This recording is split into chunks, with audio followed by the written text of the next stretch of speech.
It's time for Supply Chain Now Radio, broadcasting live from the supply chain capital of the country, Atlanta, Georgia. Supply Chain Now Radio spotlights the best in all things supply chain. The people, the technologies, the best practices, and the critical issues of the day. And now, here are your hosts. Hey, good afternoon. Scott Luton here with you live on Supply Chain Now Radio. Welcome back to the show. So on today's show, we're going to take a unique approach here, more unique for us. So we're going to be talking about the trends taking place across the end-to-end supply chain, especially from a sales and marketing viewpoint. You know, because as we all know, more than ever before, companies are working hard to make their organizations and their offerings more visible and findable. We're going to be chatting with a subject matter expert that's going to shed light and expertise on some of these best practices, and you're going to enjoy hearing from him. So we'll introduce Danny in just a second. But to our audience, quick programming note, like all of our series on Supply Chain Now Radio, you can find our replays on a variety of channels, Apple Podcasts, SoundCloud, YouTube, wherever you get your podcasts from. As always, we'd love to have you subscribe so you don't miss anything.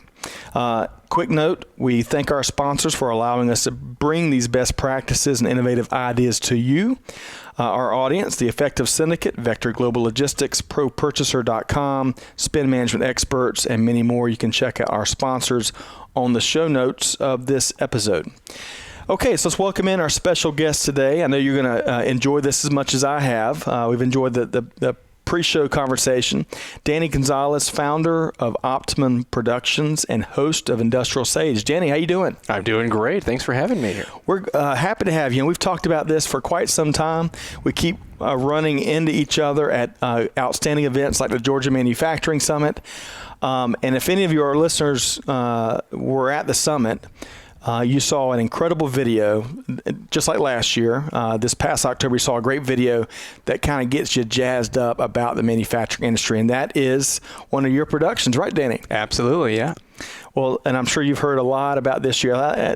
This year's, I can't pick which one I like better. The last couple of years have been, it's just one of those moments at 8:30 in the morning that gets you revved up about, what you're about to hear about, thought leaders from across the manufacturing space. So before we dive into your sales and marketing expert insights, you've been doing this quite some time, and that, as we were talking about in the pre-show, that is arguably more important than ever before, right? Folks are kind of riding the digital media, they're riding the relationship sale, they're all kinds of different ways to make sure their capabilities and their supply chain chops or manufacturing chops or what have you are readily available and readily seen. But before we get there, let's learn more about Danny Gonzales. So, Danny, tell us about yourself, and for starters, where'd you grow up? Okay, yeah. So I'm basically born and raised here in Atlanta, Georgia. There's about three of us. I'm one of them. The joke is there's so many transplants here. So I was actually born at Crawford Long. How far back are we going here? I'm just basically here in Atlanta, we moved around a little bit and ended up making our way back to Atlanta. We lived in New Hampshire for a little bit. Really? Yeah. What part of New Hampshire? So just a little bit north, was a place called Center Harbor. So right on like Lake Winnipesaukee and Squam. It was gorgeous up there. Cold too. And a little chilly, yes. 100%. So I came running back to the south and then lived in Alabama for a little bit. Came back to Atlanta, graduated from St. Pius. Okay. And then it still was too warm for me, so I went and lived in Mexico for a year, and then came back. So, what's so funny, and we should have started with this. We're kind of flipping the script on Danny Gonzales here today. Danny typically is the person interviewing the subjects, and I think it's always challenging as someone that does that as well. It's always challenging when the tables turn, and we're posing the questions to you. So thanks for playing along with our game here. All right, so let's talk about, so clearly you moved around a lot of different venues, been back in Atlanta for roughly how long, Danny? Well, I can't do math right now, so it's 2001, 2002, something like that, yeah. All right, so what else did you do prior to forming and founding Optimum Productions and, of course, the well-received Industrial Sage line of work and content? what did you do prior? Yeah, so, well, basically I started Optimum in college, and, Optimum is a video production company, and I, where I really started that actually goes back before when I was in high school. I had some buddies who were into doing video stuff, and I thought, man, these guys are a bunch of nerds. And I found out later that I'm one of them. I'm one of the, I'm a nerd. So the big piece was when after I graduated high school, I went and did some missionary work. And I lived in Mexico. I kind of alluded to that a little bit earlier. And I was down there for about a year. And we were doing a lot of youth work, youth development work. So I was in a town called Aguascalientes, which was about 5 hours northwest of Mexico City. And I think right now it's about a population of about 1 million there. And they actually had, believe it or not, this video editing suite, right, with a computer and everything. And so I met one of the other guys there who had made these funny little videos. And so I thought, well, that's kind of cool. And he said, well, I'll show you how to do it. And I ended up falling in love with it. Wow. I said, this is super cool. So I came back to Atlanta and started college. Started getting my degree in accounting because I don't know why. Ooh, that's painful. Yeah, it's painful. That they say is there's no such thing as a creative accountant, but I discovered very early on that is a misnomer. There are very creative accountants. But they tend to find themselves in jail. So I wanted to make sure that I channeled that creativity in a positive manner. And anyways. So this goes back. This is, what I hear you describe that, it's not necessarily a stage. This has been in your blood. And it just took maybe that conversation, that introduction to a specific technology or approach that just made it come to the forefront maybe. That's it. Yeah. Yeah, 100%. All right. So I want to dive more into what the company does. But for that, clearly you've been an entrepreneur for quite some time. I'm not sure if you embraced the startup because you've been doing it for a while. But what do folks, there's probably a wide variety of assumptions out there when it comes to what an entrepreneurial lifestyle is, day in and day out, the journey, for some, the struggle and the trenches, you name it, the highs and lows. What are some of the things, some of the aspects related to that journey that you think are underappreciated?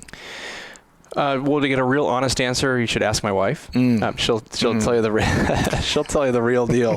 I think some of those areas that are definitely underappreciated are, there's a certain sense of, if you make a transition from I'm an employee over to, I'm going to be my own boss one day and I'm going to do this and it's going to be amazing and I'm going to have all this freedom and I'm going to be able to go on vacations whenever I want.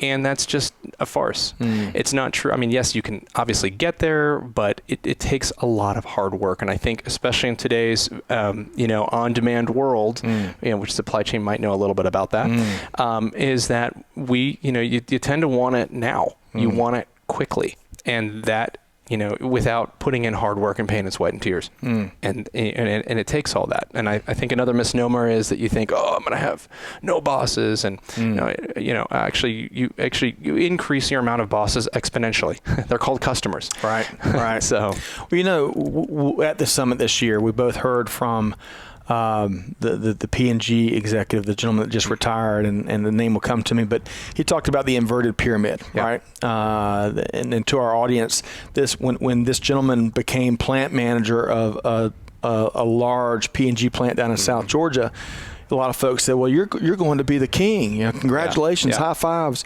But this gentleman really turned that on its head, and instead of it being a standard pyramid in terms of how you're viewing leadership, it was an inverted pyramid, right? Yep. And he was at the bottom, the employees and the workforce was at the top. And, Danny, earlier this week we had a technology entrepreneur that founded his own firm, and now they're 50-something or so employees strong. And he used that same inverted pyramid approach because he, much like you were sharing, I'm not going to have a boss. I'll be my own boss. And like you said, freedom. But boy, from that inverted pyramid approach, customers, the team members you hire, the folks, your wife, significant other, you name it, the folks that you have to honor these commitments to. I'm not sure if that's easier than having a boss. I don't know, even the world's worst boss maybe. But speak to what I heard you say, the pressures that come, even when, that notion is you're going to have all this freedom, that isn't always the case. Right. Yeah, no, totally. I think what you're talking about was where Warner, Washington? Yes. Yeah, that was an amazing presentation. And I think there's really that notion of that servant leader aspect is that, instead of I'm here for people to serve me, I am as a leader, I need to look at my team and be able to say, hey, how can I help you achieve your goals?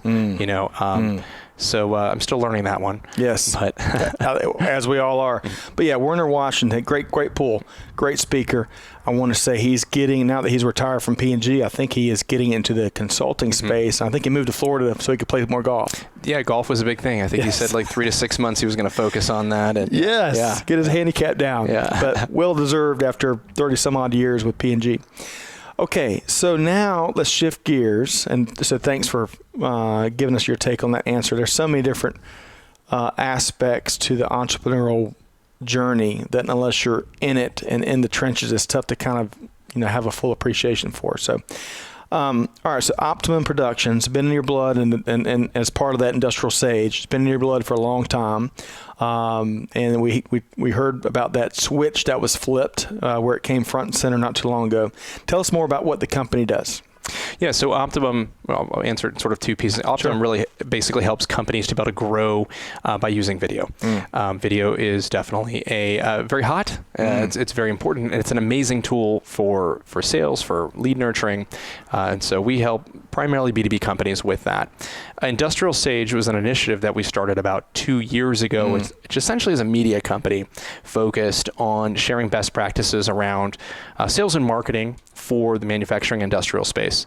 So we've been doing it for around 2.5 years. We have 100 and some odd episodes where we'll do an interview just like we are here, talking to a subject matter expert, talking to manufacturers, the CMO, or talking to other service partners to just really share what they're doing in the industry to really address some of the challenges that a lot of companies are facing today relative to sales and marketing. That's right. And that's you look at any study that sales and marketing, growing revenue and growing that brand presence, that market position, that's keeping a lot of leaders up at night, right? Yep. From what I've noticed following you and your organization on social media, I think y'all are working with the big Fortune 500 firms down through the mom and pops and all points in between. Is that right? Yeah, I mean, yes, 100%. I mean, we try to focus on middle market, but definitely there are outliers for sure. Okay, so as founder and CEO of the organization, where do you spend your time, number one? And number two, what do you love? Where do you love to spend your time the most? In the business or outside the business? Well, let's take it into business first. Okay, so inside the business, where I spend most of my time is, that's a good question. Probably more in sales and strategy standpoint is just, developing relationships, helping to bring in more, strategic sales, and then just helping to map out sort of long-term strategy for some of our clients and for us. And then as far as where I enjoy spending time, I'm kind of split a little bit. This is where that accounting and the creative side, I very much enjoy analytics and looking at numbers and figuring out things and plans and strategy and all that good stuff. But then I can totally get lost in the creative side and coming up with a messaging and a story that really helps to drive results for customers. So love that. Speaking of analytics, I think you had compiled some manufacturing industry survey related to the summit, right? Yes. Kind of getting a sense of what's top of mind for leaders, and I think we were both there at the summit where we were asking about first-time attendees, and I was blown away by how many folks had stumbled across the summit in its biggest year, right? But anyway, so analytics and data is a second love, maybe, huh? Yeah, absolutely. I mean, I think that's where the funny thing is, the whole accounting thing, why I wanted to do that originally is I wanted to go in the FBI. Really? Yeah, and there's 4 areas of special agent, and accounting is one of them, and it's like forensic investigation? Kind of. I mean, that's one area for sure. A lot of crimes, there's a paper trail. But it's also a frame of thinking that it makes you kind of, and so that, I guess they kind of look towards that. So I I think I've discovered now with the data and the analytics that we have now with these amazing tools online, with the digitization and of marketing technology. Sure, of everything, right? Of everything, 100% of everything. That there's stories in those numbers, and it's finding those numbers and then most importantly finding out what that story is in the numbers. Because stories is what folks, regardless what sector, what industry, that's what folks consume, right? 100%. That's what we want to hear, stories. Okay, so since you asked a question outside of the business in the 1 hour of free time a week, because I know you've got a family. That's generous, yeah. It's generous. So where do you spend your time when you have a moment outside the business? Where do you love to spend that time? It's a great question. Where I would like to spend it, that doesn't necessarily mean I am spending it there, but I actually got my pilot's license about close to 2 years ago. And so that was been sort of one of those bucket list things that I wanted to do. And so, I try to get up in the air when I can. So do you fly out of, so you're up in North Atlanta and kind of North Georgia, you fly out of what airport is your favorite one to fly out of? Well, again, it's sort of a theme with me, the whole accounting and creative. So one would think North. Actually, I'm flying out of the South. I'm flying out of Noonan in Peachtree City. Okay. Part of that entrepreneurial thing is I actually did some trade out with one of the schools there. They needed some help from some sales and marketing. And I said, hey, we might be able to help you guys out. Why don't you guys, let's do a little barter. Outstanding. So that's kind of outstanding. Yeah. That is that creative accounting. I love that. Yeah. Okay, so let's move from talking about your organization and the business and what it does to kind of going a little bit more broader in terms of your observations on, there's not a great word I coined for the sake of kind of planning for this interview, industry and supply chain marketing, but whether it's manufacturing or logistics or, freight tech, which is a hot space, supply chain, whatever you want to call it. I'd love to learn from your perspective, what are companies doing right that you're seeing day in and day out? And then where do you see some of the wrong approaches being taken? Great question. So, and this can, like you mentioned, there can apply sort of across the board. Yep. Where we're seeing companies doing things right relative to wrong is most companies realize that just like within the supply chain industry or manufacturing or what have you, that there's a digital transformation taking place. I think everyone can agree that that's happening. The same thing is happening to your sales and marketing as well. There was a great presentation I went to, I can't remember who gave this, they were talking about 4 pillars of innovation, and you're always going to focus on, let's look at lean manufacturing, let's look at what's happening in the plants and the operations. But there's this 4th pillar of that sales and marketing piece that kind of gets like, and I think that what they're doing right is saying, okay, we need to do something different. And because we're seeing challenges like maybe we're losing market share, maybe we're the 800-pound gorilla several years ago, and now we're being eaten up. All these competitors are coming up, and putting messages out in the market that are true or not true, but they're getting there faster and they're starting to eat up market share. And the one, the absolute worst thing you can do is nothing, because it's there's a little company, or we could name a lot of them right now, but there's a company called Blockbuster. And what happened with that story between Blockbuster and Netflix, and it's a very interesting story, and it wasn't something that was overnight. It was something that happened. It was a sort of a slow progression that happened over years and years and years. And Blockbuster, the 800-pound gorilla, didn't pivot, right? And they made an adjustment, and it was too late. And I think that is incumbent upon all companies at this stage in the game, particularly supply chain and manufacturing companies that can kind of have legacy marketing. That's a good point. And going back to the Blockbuster example, if I'm not mistaken, I think Blockbuster had the opportunity early on at a low valuation of purchasing Netflix? I think so. They couldn't quite wrap their head around the value or the sustainability of the model. Right. But holy cow. Yeah. But if that had happened, I'm curious, given the bleeding edge of on-demand content that Netflix is really driving, I wonder how much slower that evolution, because I don't know about you, we left cable years ago to get on demand from Hulu and Netflix and all that stuff, right?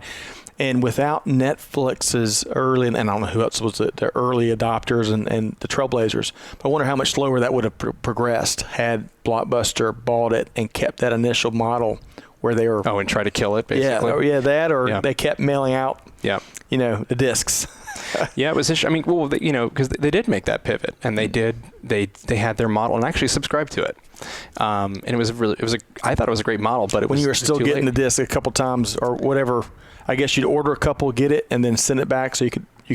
Yeah. In its early days, right? Yeah, and one of their competitive advantages was that instead of you actually having to ship it and wait for wait for that other one to come in the mail, that you could actually go and return it at a location. Okay. So you could turn that around a lot faster. But again, too late. And then they started moving into the whole, leveraging. It was that nexus of technology and where we were at the time relative to, if 2-3 years before you couldn't do that.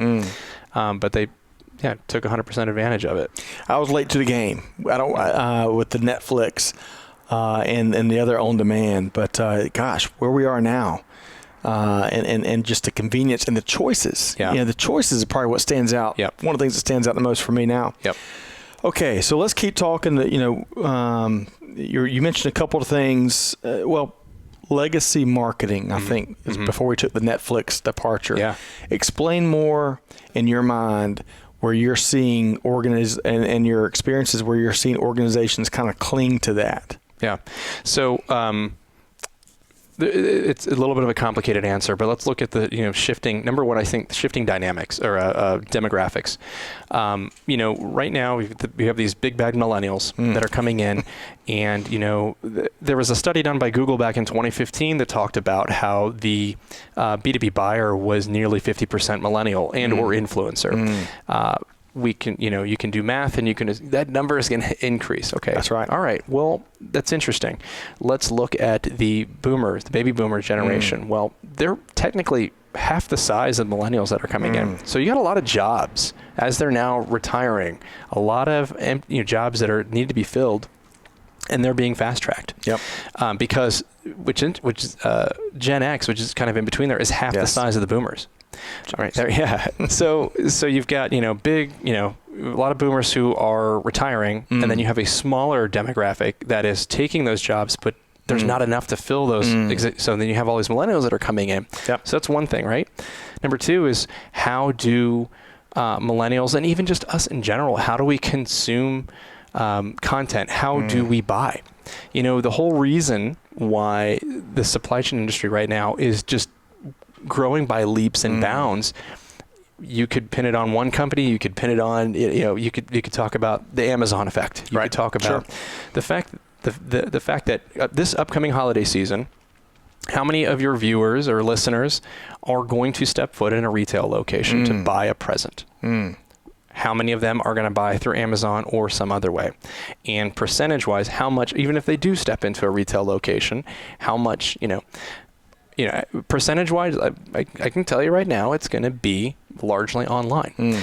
And so it's interesting. You look at Amazon or you go, whatever you want, essentially, right, at your fingertips, 2 days or less. Unbelievable. You can have at your doorstep. So what is that doing, even on a consumer mind? Let's look at B2B. The expectation as me as a buyer, as a consumer, I have a reasonable expectation to have that same exact experience, even if it's B2B. And that is the challenge, and that's the opportunity right now. You hear a lot of, talking about, customer experience being very big. Now you're starting hearing about being customer obsessed. And it's really unpacking, how do my buyers buy? And I think that is the biggest challenge that, from a sales and marketing standpoint, that a lot of manufacturers, supply chain companies are facing. Some are leaning in to that inarguable reality that's evolving, and some are choosing to kind of kick the can from what we're seeing. Yep. But I want to go back to so make sure I get this right. So as we're seeing the demographics change, which is inarguable, right? The generational transfer, and as we're seeing the Amazon effect certainly change buying patterns, and that's across generations, right? Yep.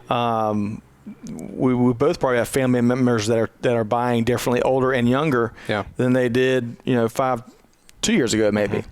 Are you seeing, despite how all that change is without a doubt moving forward, we're not seeing as much change or as many companies lean in to new ways of engaging the consumers with content? Are you seeing as much or a little bit? Where do you see that? Sure. So I think maybe it might be a little bit subjective, but we might have some of these answers in our survey that you mentioned before, as we're kind of looking into. So last year we did a survey with about 150 manufacturers talking, and it was a 52-page report. You can go get it on our site, and we basically looked at how many people were actually spending more in digital marketing, and it was the vast majority. I mean, it was 60%. I can't remember the number. We're spending more. We're spending more, saying we need to do this. Now, whether they're spending right or wrong, I mean, if you're spending from $0 to $1, obviously that's a big increase. So obviously it's a little subjective there. I am seeing, at least anecdotally, a lot of people are talking about it, and they're starting to make those moves. I think that they're kind of struggling a little bit, right? But by and large, most are making that move. Now, there's a big question of how much. I think there's a huge opportunity right now for companies that really understand it and they get it to double down. And I'll give you some great examples. I mean, even just like what you guys are doing here, and creating lots and lots of content. There's getting your message and helping other companies to be able to get their message out there is important. I've been following Freight Waves and what Craig Fuller is what those guys are doing over there. I'm a big fan. I mean, they are creating content like there's no tomorrow, and that is the opportunity that is there right now. Right, and there's a wide. It's being consumed, right? Yeah, exactly. Yeah, there's a demand for it. There's a someone told me not too long ago that in the podcasting landscape, there's such a demand for the spoken word, and there's more credibility in some ways being 100%. Offered or being hung on the spoken word. But so I'm hearing it. So more companies have kind of realized the direction they need to be taking, and now it is a greater question, and is the greater ambiguity in, okay, what path do we take? Yeah. Is that kind of what you're saying? Yeah, 100%. I mean, when you look at, okay, we need to go digital. Okay, well, what does that mean? Well, that can mean a million different things. And it could be, do we need pay-per-click ads, or do we need to be on, we need to be on Twitter now, or we need to, what does that mean? There are I believe now the stat is over 7,000 marketing technology platforms or softwares out there, and it's growing exponentially. So you start kind of dipping your toe into this a little bit, and you're like, whoa. Yeah, you can be blown away really quick. Very quickly. Yeah. All right, so we've talked about some of the trends, some of the things companies are getting right, some of the things they're not so much getting right, some of the realizations that I'm hearing you speak around these leadership teams that are kind of, finally drinking the Kool-Aid, because that's where we are. I want to pick your brain, Danny, on where do you see the industry continuing to move? Where are we going to be? Break out your crystal ball and give us, let us look around the corner a bit. Where's the industry headed? So this is where we're going. You're going to want to, when I mentioned, legacy marketing before, it was typically, you would say, we're the IBMs of the world. We're the legacy brand, and people are going to buy because of our brand means sustainability, and we're strong and we're the best. Right. Well, people aren't buying that way anymore. And, typically you might have back in the day, you'd have your your directories or, your yellow pages, right? People now, the way that they buy is, they're 80% down the road by the time they pick up the phone and say, actually, I want to talk to a salesperson. So what are they doing in that interim time period? They're self-educating themselves. And where are they doing that? They're doing that online. That's right. So the opportunity and the trend is to be able to create that experience that you normally would have as, I don't know you from Adam, and we're going to sit down and have a discussion, and we're going to build a relationship, which, by the way, yes, relationships are still very important. Right. It's a big thing that people say, oh, no, but it's how do we create that? How do we disseminate that information to somebody and to be able to educate them? You have to do it in the way that they want to be educated. Right. So, podcast, for example, is great. And we were talking about this before on the show, is that, yes, this is being streamed live.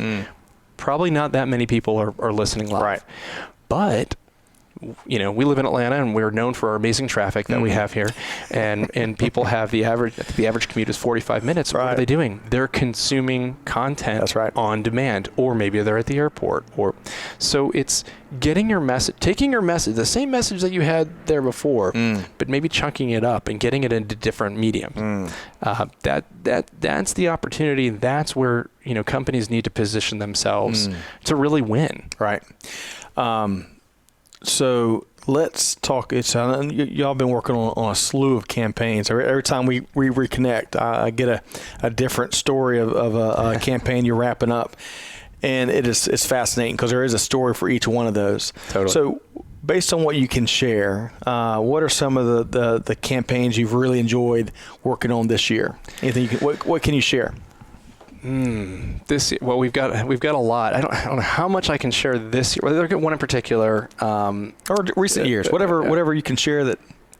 Well, there's one. Yeah, there's one in particular. It was a logistics company, and they had basically a new business model. They were 3PL and brokerage, and they had a new business model they wanted to convey, and they were having a really hard time getting that across. They were doing these whiteboard animated explainer videos, and I think they did 3 or 4 of them, and they're like, this is just not working.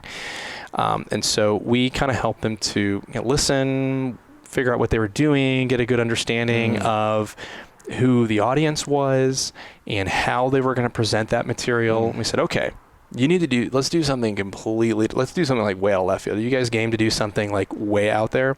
And they said, yeah, we are. Okay, cool. Let's do something out there, because our goal is to even though this is a B2B purchase, we want to have somebody to have an emotional response to it, so, and let's entertain somebody. So even though that it's B2B, there's a misnomer that people think, it has to be dry. It can't be button down, 1982 corporate. Exactly. That's like dead wrong. People want to be entertained. And we're talking about Netflix and stuff, like that's, like people want to be entertained. So it's incumbent upon us to be able to provide that, like that entertainment, but also bring in that educate. We call it bacon wrapping. How do you give a dog a pill? You wrap bacon around it. Yeah. So we did that, and made this outlandish story of these guys. Their model was around transparency, and so we literally had our guy in a transparent suit, wearing nothing but the underwear, of the client, and had the name of the client on the butt, and we understood who our audience was, and it literally created this out there video of this guy explaining the transparency model, and it was funny and humorous, and wasn't for everybody, but the results were phenomenal. We were able to take this thing, walk in, give presentations, and people in 2 minutes said, I get it. Wow, that was funny. And then the biggest thing is, whether they loved it or hated it, they remembered it. And that's got to be for an expert that is used to determining, and understanding the message and figuring out how to craft it to get it out in an effective way to the marketplace, to get that kind of response. I bet that was incredibly rewarding for you and your team. Oh, super rewarding. Plus, again, being the analytical and the accounting side as well. I mean, we put there's an ROI assigned to it, and they were able to close $5 million in business in 2 weeks. Wow. So it works. And we've got the analytics and the data to show it. That's the opportunity. Educate but be entertaining. Yes, educate and entertain. Yeah. E&E. All right, so let's kind of move further, more broadly out, and we were talking before we went live here, Danny, that even though we're in the visibility space, the digital media space, the message amplification, or whatever you want to call it, right? We rub elbows with a lot of other things that are taking place out there across the end-to-end supply chain, right? Manufacturing, procurement, logistics, reverse logistics, you name it.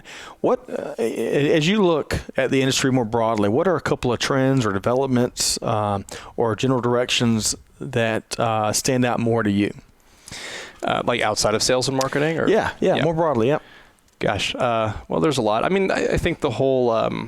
I actually just came back from a conference last week, and it was largely around growth, revenue, and really this alignment of sales and marketing and services, and particularly this nexus that we have of technology.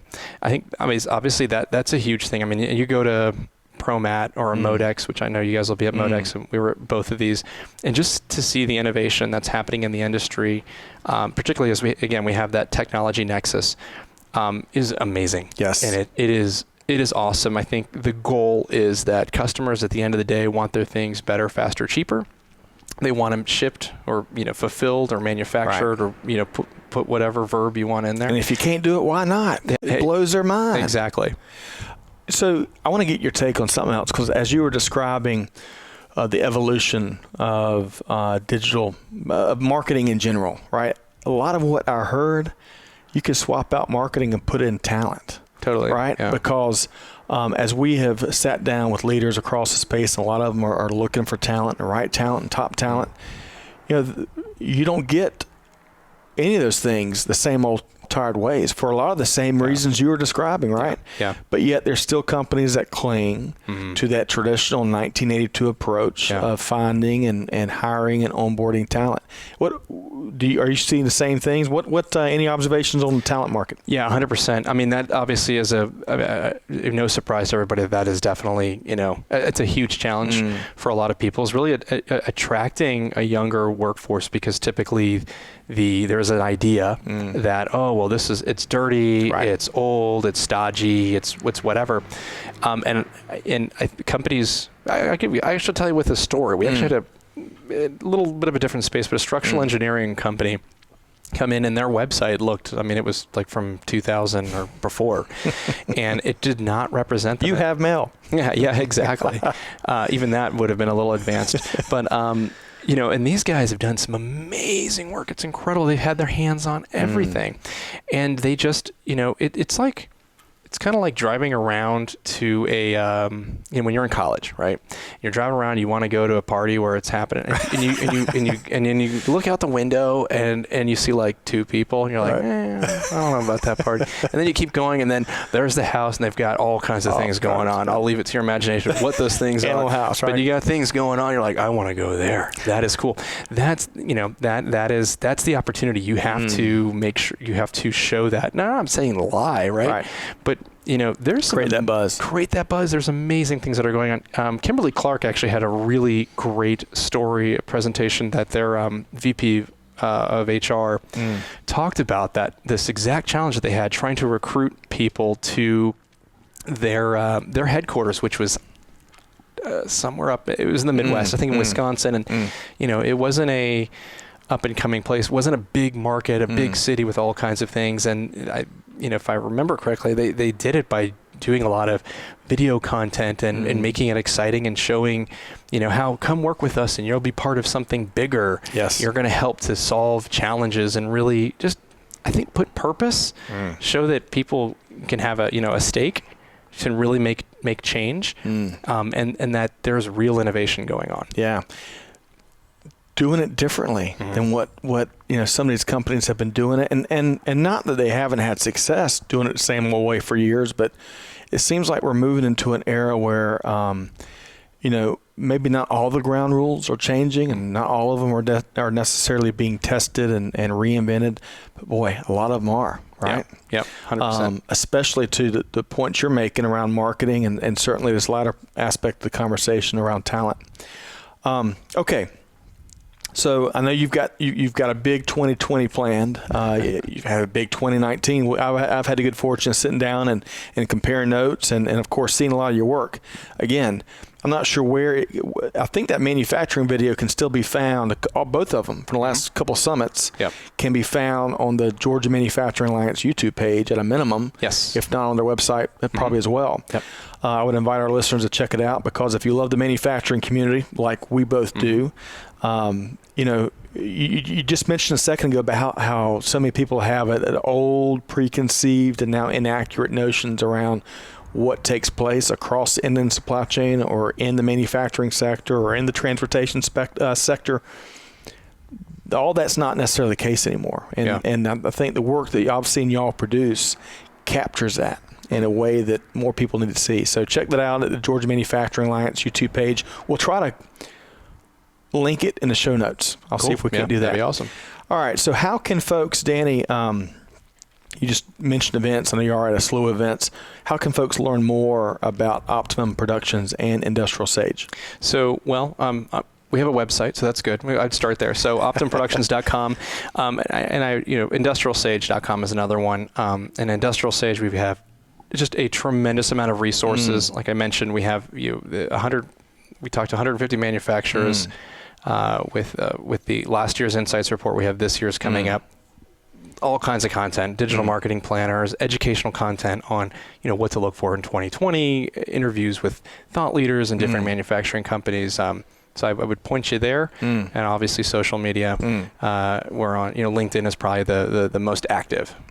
All right, so I'm going to add a curveball question that we didn't practice, but fine. I think this would be a very easy one for you. So think of, we have a very diverse listening base, right? From business leaders to folks still going through undergrad, whether and regardless of majors, they're trying to get a sense of the end-to-end supply chain, learn more, and all points in between, right? If you were speaking to folks that are on the management or leadership teams of organizations in the industry, and you had to give them one thing for 2020 from a sales, marketing, visibility standpoint that they got to think about doing different, one thing, what would that be? Great question. The one thing that I would do is I would say take the amount of content that you're producing and quadruple it.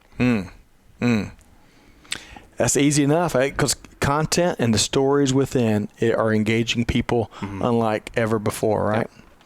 Good stuff. Well, Danny, it's a pleasure to have you in. I know we've been talking about this forever.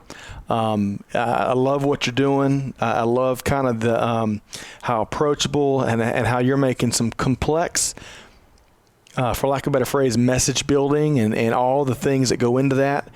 You make it sound so much easier, and that's when folks are good at it. So it's super easy. Yeah, you just do you it. Do it right? in your sleep, right? Well, we all know it's a lot tougher than that. So thanks for carving out time, as busy as you are, to come here to Supply Chain Now Radio, and we look to have you back as we, hard to believe, but we jump into 2020 and kind of see how the chips fall.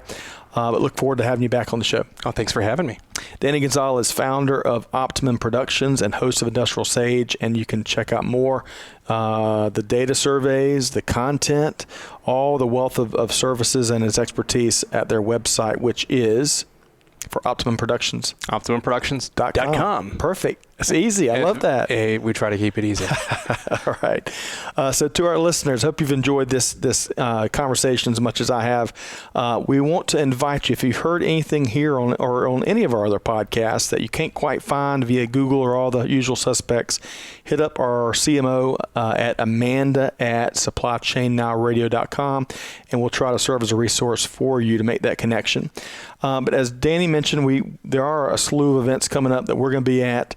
From the CSCMP Atlanta Roundtable on January 15th in Atlanta. It's open to the public. We've got NASTRAC, which is an organization I'm sure you've been around, rubbed elbows with, Danny. They're going to come in and talk about some of the regulations that have taken place in the transportation industry and what it means for your business. You can sign up at atlantacscmp.org. We're going to be out at Vegas February 4th through the 6th as part of the Reverse Logistics Association Conference and Expo. Great organization. We touched on reverse logistics today, but not much, Danny. But the e-commerce and then that whole evolution that you were speaking to earlier, companies are looking for best practices when it comes to returns and reverse logistics and sustainability. This is a great resource based here in Atlanta, but a global organization, rla.org. Of course, Modex. Modex is going to be back here in Atlanta the week of March 9th, about 35,000 of our friends and neighbors, and it's free to attend. ModexShow.com, great networking, market intel gathering, you name it. And they are hosting, Danny, the 2020 Atlanta Supply Chain Awards on March 10th at Modex. We have got Christian Fisher, President CEO of Georgia Pacific, and Shan Cooper, the Executive Director of the Atlanta Committee for Progress, serving as our MC. Great 1-2 punch. Check out the AtlantaSupplyChainAwards.com. We took a page from your book. Keeping it simple, right? Yeah. That's awesome. Nominations, registrations, sponsorships, all open. Nominations, we've got 14 or 15 different categories. There's something for you, from startup, supply chain startup of the year, to innovation excellence, to manufacturing, procurement, you name it. AtlantaSupplyChainAwards.com. Okay, I want to thank Danny Gonzales again. Really good stuff. We're going to have you back on. We can't talk enough about these topics, and it keeps so many business leaders up at night. How to expand, again, what we're talking about, how to expand that brand, grow your market position, strengthen the message you're sharing to the market, right? And engage the folks that could be your customers, right? Exactly. So learn more about Danny at OptimumProductions.com. Be sure to check out all of our upcoming events, replays, our interviews, other resources at SupplyChainNowRadio.com. Find us on Apple Podcasts, SoundCloud, all the leading sites where podcasts can be found. Be sure to subscribe so you don't miss anything. On behalf of the entire team here at Supply Chain Now Radio, this is Scott Luton wishing you a wonderful week ahead, and we will see you next time on Supply Chain Now Radio. Thanks, everybody.